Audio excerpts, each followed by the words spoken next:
Salut les gens, bienvenue sur votre chaîne Team Prod.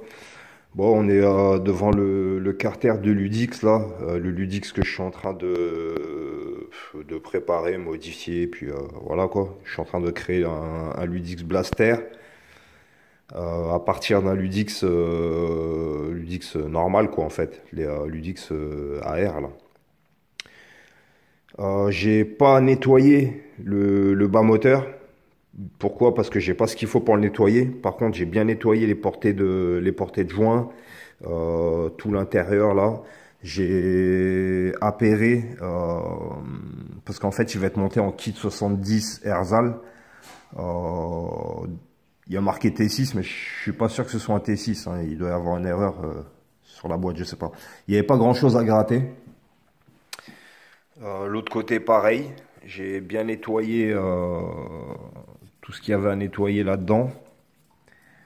J'ai gratté un petit peu aussi pour appairer les carters au moteur.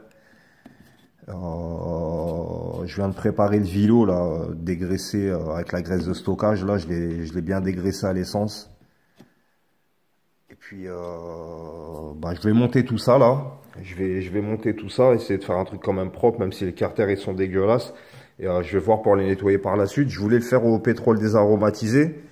Malheureusement, j'en ai pas. Et puis, de toute manière, mon souffleur, mon compresseur, il est en panne. Il faudrait que je change un roulement dessus.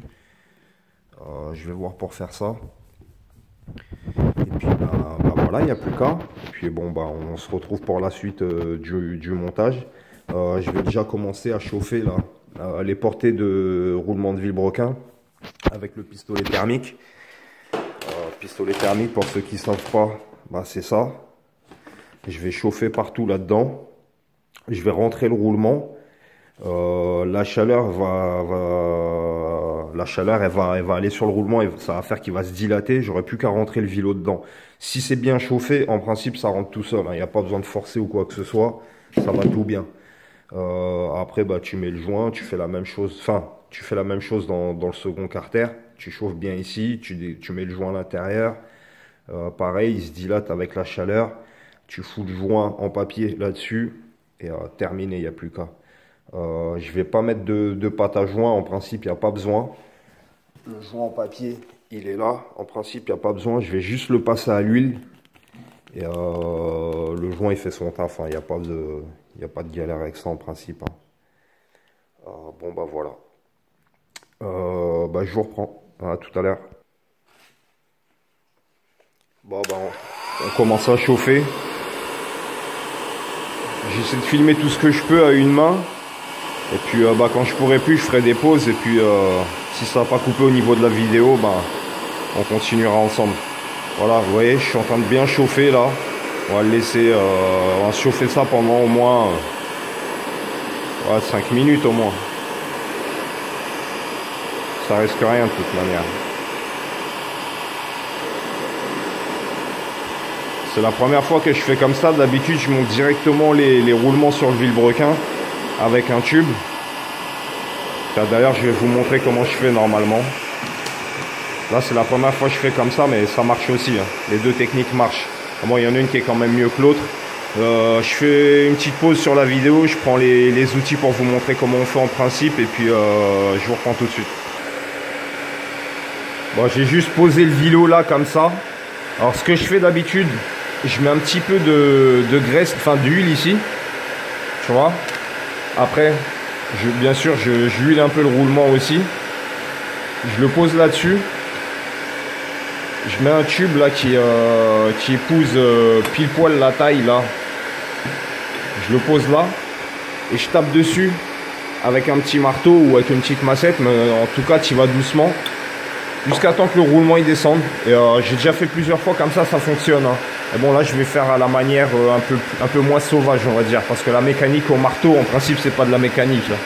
Bon voilà, c'était juste pour vous montrer. Hein. Là, je le fais normalement. On va bien chauffer jusqu'à temps que ça aille. Jusqu'à temps que, normalement, en fait, tu dois mouiller ton doigt et tu dois le passer sur le métal que tu as chauffé. Si ça glisse, c'est que c'est bon. C'est que tu as assez chauffé.